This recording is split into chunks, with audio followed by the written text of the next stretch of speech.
let's begin our conference if everybody's ready.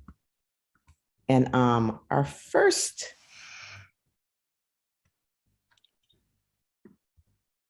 speaker will start us out is Birhanu Bitew. Bitew, you just told me to, you just told me to. And I'm sorry, I'm having some, here we go, sorry. I'm sorry about that. And a little background, Birhanu, how do I do this? Birhanu Bitew. Let's say Birhanu. Okay, there we go. Birhanu has been teaching political science courses in the Department of Political Science at Debris Marcos University. His research interest is on indigenous knowledge, Ethiopian politics, and interethnic relations. He has published articles in different journals, including Interethnic Relations Among Amhara and Kimont, Ethnic Groups in Northwestern Ethiopia, in the International Journal of Political Science and Development, Matrimony of Discordant, Development Stage and Ethnic Federalism in Ethiopia, 2001 to 2018, in the Bandung Journal of the Global South, Inquiring the Political Strategy of Tigray People's Liberation Front in the post-2018 Ethiopia, in the African Review and Indigenous Governance Systems and Democracy in Ethiopia, Yejoka Kija System of the GHRAD people in the International Indigenous Policy Journal. It is my pleasure to welcome Birhanu to our space. Thank you.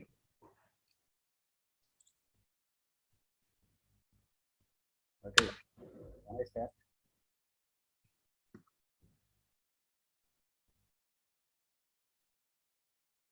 Can I start the presentation? Okay. Hello, everyone. Thank you very much for creating this kind of platform. But before proceeding to the presentation, I must say one thing. My English is not good. So I hope that you will tolerate me. Now let me share you the PowerPoint.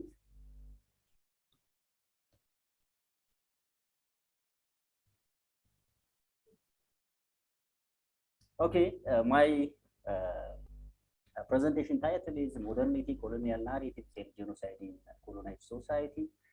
Italy's historical narratives and the Amhara people of Ethiopia. Here is the outlines of the presentation. Let me directly proceed to the introduction. Ethiopia is an ancient African polity that was ruled by a monarchy until 1974. Ruling the country until 1974, the monarchical system has been subject to different interpretations. For some, that system provides a sense of continuity and stability to the country, while for others, the system was a hierarchical system that was established by the Amhara through colonially subjugating other ethnic groups. The latter belief was originated by the Italians in order to undermine collective resistance among Ethiopians when the Italians attempted to colonize Ethiopia. And these historical narratives were uncritically accepted by Ethiopian ethnic elites of the 1960s due to the advance of the philosophy of Marxism, Leninism in the country's political atmosphere. This group of elites made their political activism and political mobilization based on the enmity of Amhara to other ethnic groups. And these forms of historical narratives shaped the attitudes of other ethnic groups toward the Amhara, and this inflicted genocidal violence against the Amhara people of Ethiopia. For the International Convention on the Prevention and Punishment of the Crime of Genocide, genocide is an international crime. So genocide is an international crime. The Amhara genocide does not gain the attention of the global society because of two reasons. The first one, the Amhara's genocide is committed in a very systematic and silent way, while little effort has been done to expose it to the world. And this presentation is part of exposing the onslaught that was directed against the Amhara as a global society. Therefore, the main objectives of this study is to examine how the narratives championed by Italy and its uncritical acceptance by the fan of Marxism instigated the Amhara genocide. Methods and materials, I consulted both primary and secondary data sources. And Birhanu, I'm so sorry. Can you speak a little louder? Okay, I can try. A little louder or turn the volume up a little. Okay. I'm just monitoring the chat.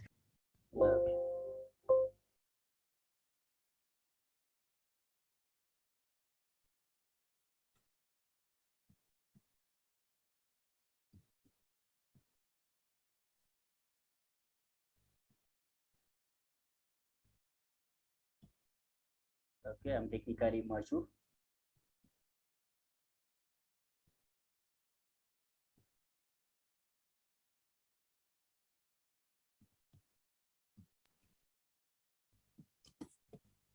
Okay, so the tragedy of Western modernity. Also, Ethiopian culture, although Ethiopia has long history of state formation, its culture and civilization has been generally crippled by Eurocentric conception of modernity. According to Russell, Eurocentric conception of modernity envisages that European culture and civilization has been the most developed and superior, while other cultures and civilizations are backward and primitive. So, for proponents of Western modernity, those backward and primitive culture needs to be abandoned, while it needs to be replaced by the advanced culture of the West. But this assumption is strongly challenged by many powerful scholars from non-Western world. They suggested for the development of distinctive ways of interpreting modernity. For them, for instance, Chatterjee claims that true modernity consists in determining the particular form of modernity that are suitable in particular circumstances. Did you hear me? Okay. Despite the fact that modernity have particularized nature, Western educated Ethiopians of the 19th and the 20th centuries were obsessed with Western modernity. They claim that Ethiopian institutions and values are impediment to progress. The leading among the Western educated Ethiopians were Gabriel Bitew. He said, or he argued for the complete absorption of Western values to achieve socio-economic and political progress in Ethiopia. But this argument has been challenged by organic intellectuals. By organic intellectuals, I mean that those intellectuals who grew out of Ethiopian education system. And they claim that imitating Western values and culture is by Ethiopia. Therefore, they suggest for the integrations of some of the important values with that of the indigenous knowledge system. Kabare Mikhail, for instance, questions the words of civilization, which is mainly material and gained at the cost of losing socio-cultural values. A society cannot properly construct its future without consulting its history and tradition. For many scholars, or as many scholars argue that Ethiopia had codified rules, powerful civilizations, and Ethiopians have sophisticated indigenous conflict resolution mechanisms that can support the country's effort to build genuine political system. But Ethiopians denigrate their culture and civilization, claiming that Western values are more modern. And this cultural dislocation has been resulted from two reasons. The first one is the introduction of Western education. Western education is one means of diffusing Western values to non-Western societies. And the second one is the presence of Western missionaries. At the beginning of the 20th century, Western missionaries has been the most welcomed and respected people among the ruling class in Ethiopia. But missionaries desired to convince Ethiopian imperials to accept the civilizing missions of Western Europe. And this civilizing mission rested upon the twin assumptions of Western modernity. These are the superiority of Western culture and the primitive of non-Western cultures. These irrational minds of Western modernity were invented to justify the colonization of non-Western societies by Western powers or colonial powers. Evelyn Waugh, a British novelist, for instance, writes that Abyssinia could not claim recognition on equal terms by the civilized nations and at the same time maintain her barbarous isolation. She must put her natural resources at the disposal of the world. Since she was obviously unable to develop them herself, it must be done for her to their mutual benefit by a more advanced power. Saying this, Waugh justifies the colonization of Ethiopia by the Italians, but this was strongly opposed by the combined forces of Ethiopians. And the Italians used very violent means to colonize Ethiopia, like physical destruction and the erosion of social bonding. The erosion of social bonding that was made by the Italians have created an everlasting impact on the socio-political and cultural dynamics of the country. Therefore, according to Elizabeth, a critical analysis of the contemporary plight of Ethiopia should incorporate the legacy of colonialism and the impact that it had on the political thought, collective memory, collective identity, and historical memory. The other issue is the legacy of colonialism. In their attempts to colonize Ethiopia, the Italians challenged the nationalism of Ethiopianet, claiming that Ethiopia is an empire state formed by the Amhara through colonialism. They promoted the notion of ethnic separatism like Greater Tigray, Greater Somali. They tries to dismantle national symbols and they denigrate national heroes, saying that they are perpetrators of genocide and they are colonizer. This kind of historical narratives were fabricated by the Italian colonial agents. Among the colonial agents were Baron Roman Projaska, who arrived in Ethiopia in the late 1920s. So he wrote a book entitled Abyssinia, the barrel powder after a year of expulsion by the order of government because of his racist behavior. In this book, he writes that in the greater part of the territory of the so-called Ethiopian Empire, Abyssinians are just as much foreigners as the Italians. The empire of the Nugus had been built upon by conquest and forceful annexation. Emperor Minilik established his rule over peoples and tribes differing entirely from each other in race, religion, and history. The Italians thus had as much right to the rulership of Ethiopia as the Abyssinians. This Baron Roman Projaska associating the nation-building project of the country with that of colonialism, and this is the deliberate ignorance of nation-building process followed in the world.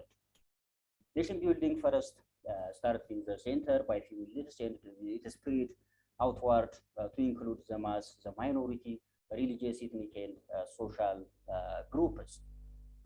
Likewise, Ethiopian imperials envisioned to create a unified Ethiopia by incorporating different tribal groups into the center. Minilik's territorial expansion is the best example in this regard, though that expansion was subject to different interpretation. For some, the Minilik's territorial expansion has a colonial nature, while for others, the colonial expansion is to be seen from the perspective of an internal dynamic, both socio-political and historical dynamic. One undeniable fact is that Minilik's territorial expansion involves the diffusion of Amharic and the Amhara culture. And it is this aspect of the nation-building process that was exploited by Italy for colonial purpose. The Italians tried to convince non-Amhara population that they are here in Ethiopia to liberate them from Amhara colonialism and to bring certain elements of civilization to Ethiopia. Though they failed to mobilize the whole non-Amhara population, they accessed a few bandas, the name that is given by Ethiopians to those who betrayed their country in support of Italy. After Ghebreyesus, an Ethiopian writer, was among them. Though he was an admirer of the ancient history of the country, he was frustrated by Ethiopia's backwardness. So he tries to create a kind of political alliance with Italy to import certain elements of Western modernity to Ethiopia. But he fell short of understanding the fact that Italy's intention was nothing more than avenging Ethiopia by establishing colonial administration. Mussolini, for instance, they say that we have been patient with Ethiopia for 40 years. Now our patience is exhausted. This implies that the intention of the Italians was to colonize Ethiopia rather than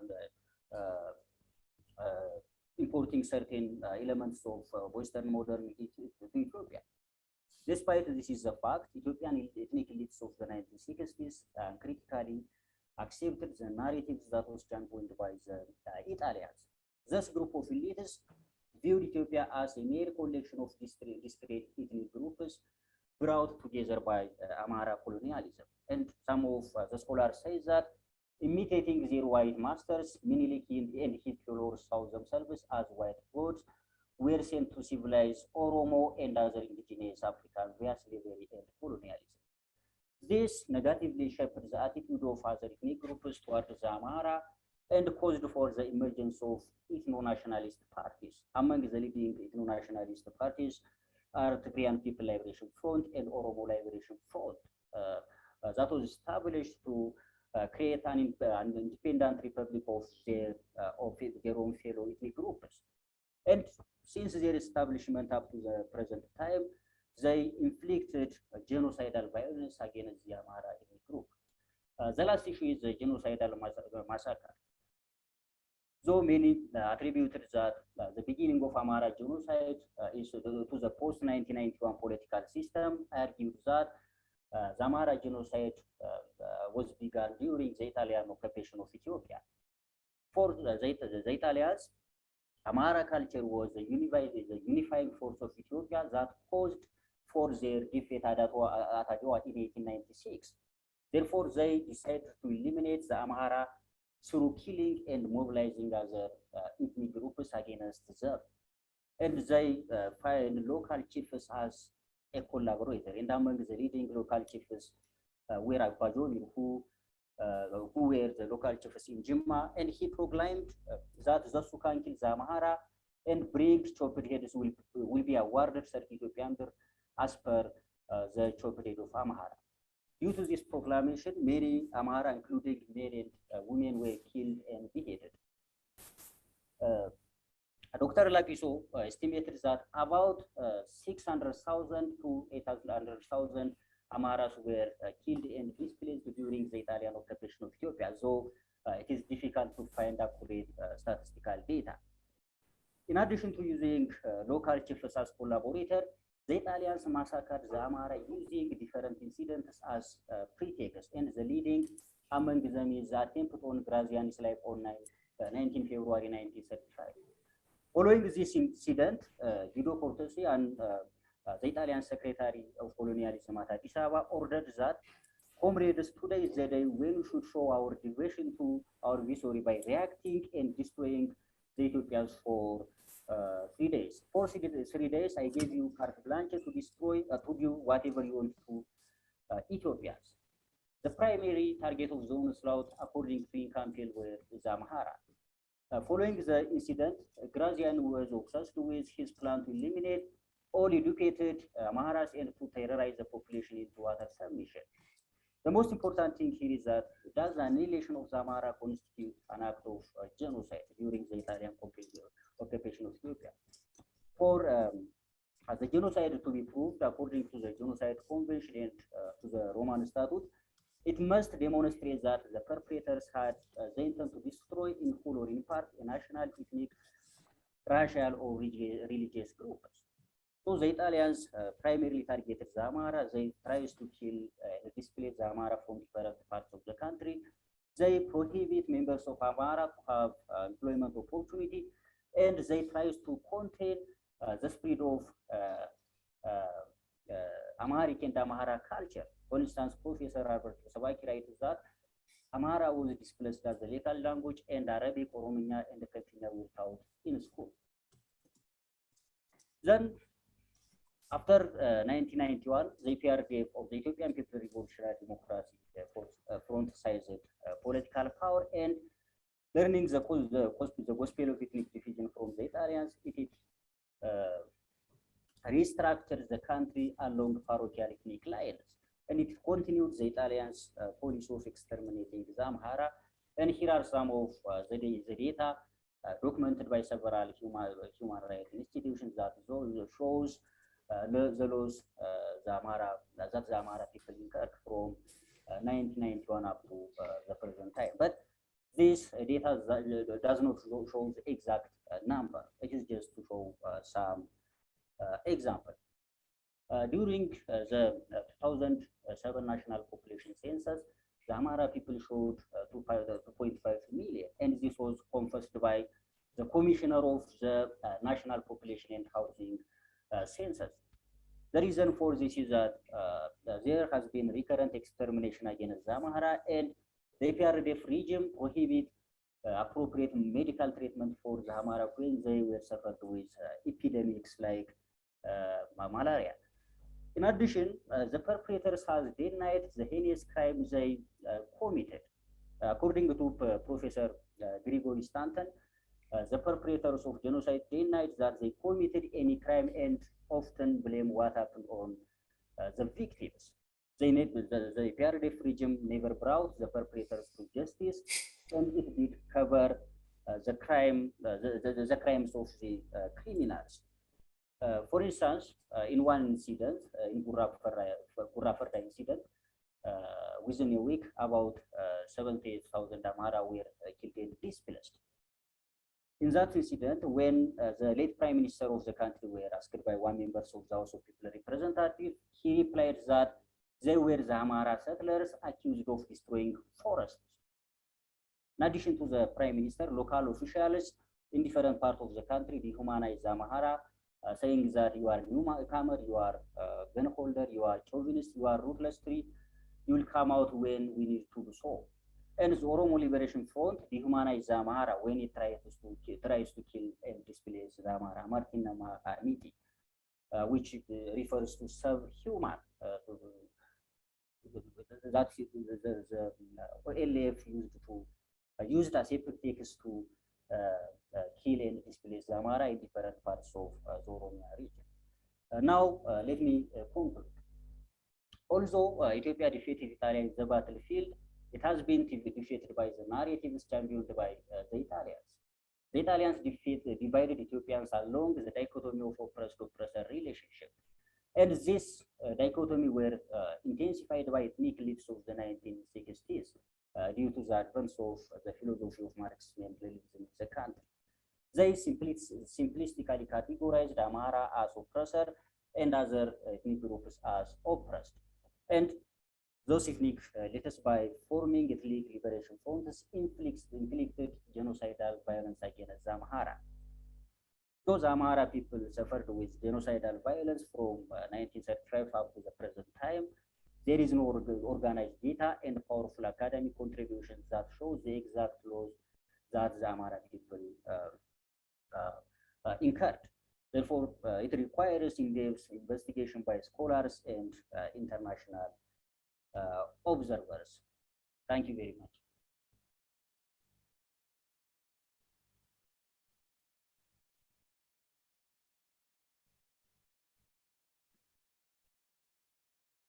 Thank you, Dr. Bitew. I'm not doctor. Okay. I'm not doctor. Okay, thank you very much for your presentation. It was quite compelling.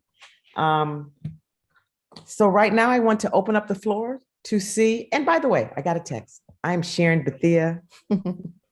I am a member of the GHRAD team, of this wonderful team, professor in counselor education, coordinator of African American Studies. And thank you. So yes, I'd like to open up the floor for questions for this very interesting and compelling presentation that we just got. Do you have any questions?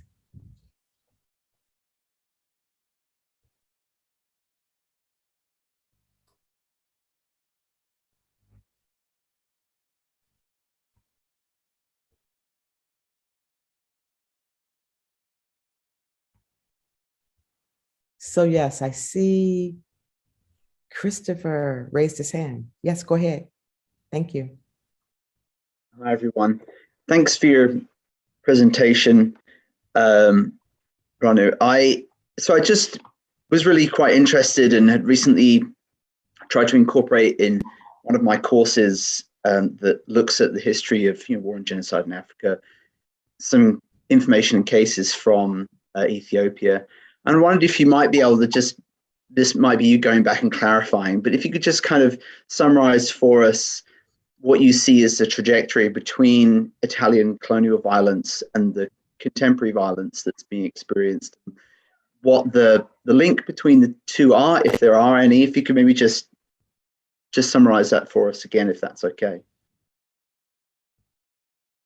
Okay.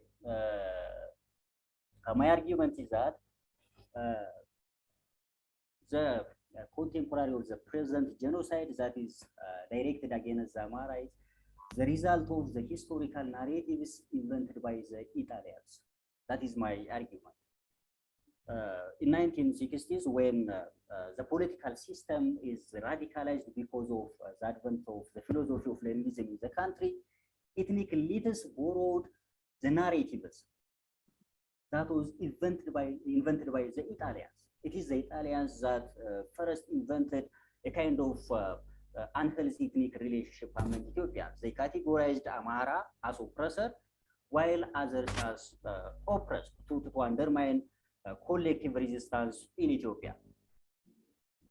Primarily, I must say one thing about the Battle of Adwa, which we celebrate before today's, I think, March 1. So in 1896, Italy was defeated by the combined force of Ethiopians.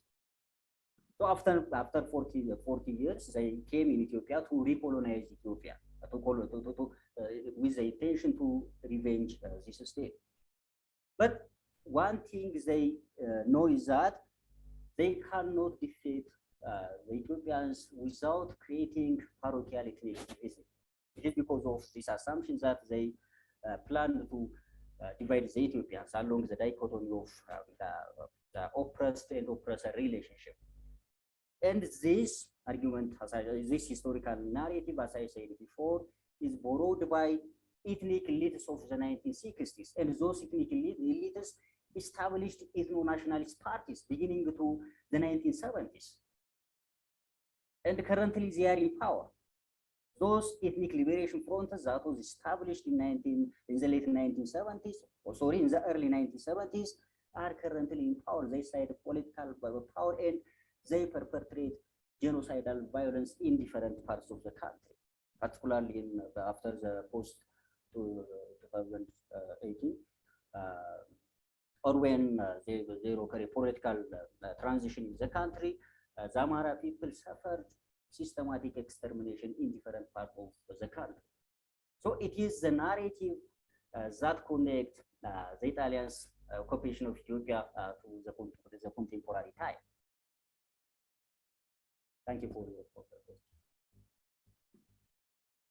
Thank you. Are there other questions?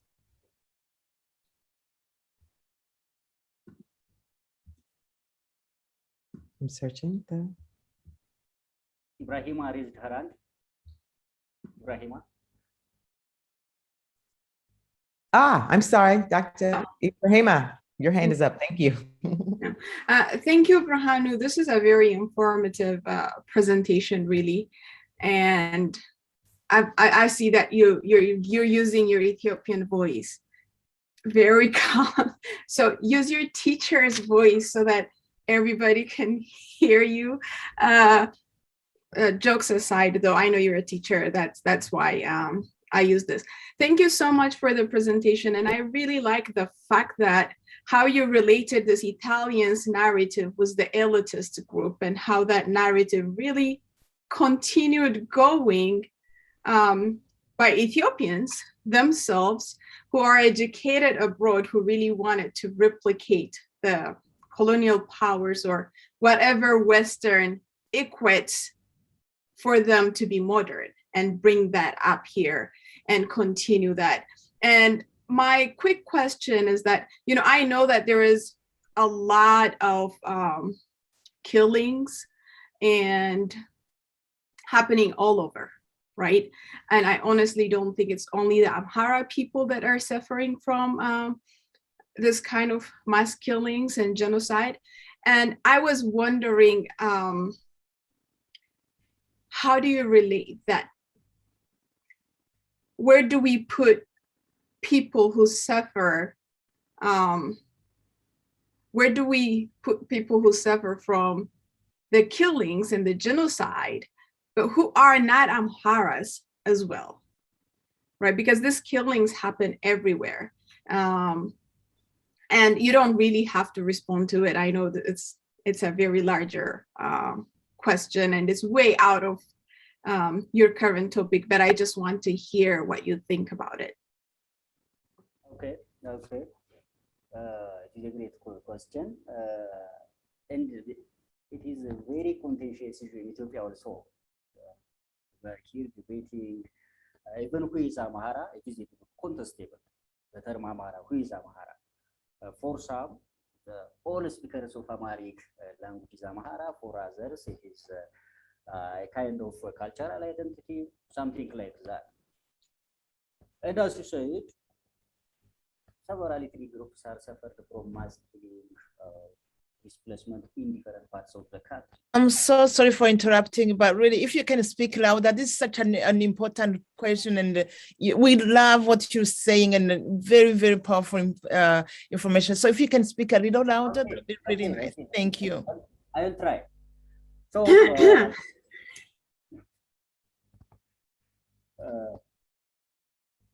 let me continue. So, every ethnic groups, including the Amhara, are suffered from systematic extermination, systematic killing in different parts of the country due to the problem that is occurred by the politicization of ethnicity in the country since 1991. And I have no problem with this. But my contention regarding to the Amhara is that the Amhara people are systematically targeted, and there is a policy that is enacted by different ethnic liberation fronts that the Amhara people is their enemy. Let me tell you one document which is written by Tigray People Liberation Front. The front that seized power in 1991, and it ruled the country for 27 years. And now this group is a rebel group in northern Ethiopia, and which is categorized as a terrorist group by the federal government. So it is politically still contentious. So the document of TPLF said that the goal of the Tigray people's struggle is anti-Amhara national oppression. It is word by word. It is word by word. The goal of the Tigray people's struggle is anti-Amhara national oppression. So for them, the Amhara people is their historical enemy, and the aim of the struggle is to establish an independent Republic of Tigray. The manifesto that was written by TPLF in 1976. And as I said before, this party ruled the country for 27 years. So immediately after coming to power, this Liberation Front enacted a policy which is against Amhara. Even this front marginalized the Amhara from the exercising important government positions. It killed by cooperating with other ethnic groups into different parts of the country. So I don't want to deny that other ethnic groups are not suffered with the killing and displacement, but the Amhara people's displacement and killing is unique because it is targeted as the enemy of other ethnic groups, but other ethnic groups are not targeted as an enemy for me, and it is really practiced or implemented in the political atmosphere of the country. But right now, as you said, Dr. Ibrahima, every ethnic groups like the Tigrayans, the Afar, particularly in the northern parts of Ethiopia, they are living a terrible situation. But that terrible situation is not equated with that of the situation that the Amhara people live. Because the Amhara people from the Italian occupation of Ethiopia up to now is systematically targeted as the enemy of all ethnic groups in the country. It is this that makes the situation of Amhara unique from other. But as I said before, the problem is the problem of the politicizing ethnicities affecting the lives of every ethnic group in the country. Thank you. Thank you so much, Birhanu. That was an amazing and very informative presentation. Thank you so much. I just want to read one comment right quick. It says, there are many untold stories of various genocides across the globe which happened in the past. But what makes irritating is still happening in countries like Ethiopia. The government assumes a simple conflict and gives deaf ear for the massacre of innocent civilians. People of Amhara in Oromia are good examples of this. Thank you again. And is it possible for you to send your PowerPoints, if you don't mind, to our center? That would be great, so we can share that. Thank you so much. Thank you so much. We appreciate you. But sorry for my English. That's okay. That's okay. You did amazing. You did amazing. You did amazing. Thank you for being here. Yeah, that tells me that you speak 5 languages, so I don't. Yeah. That was amazing. Thank you.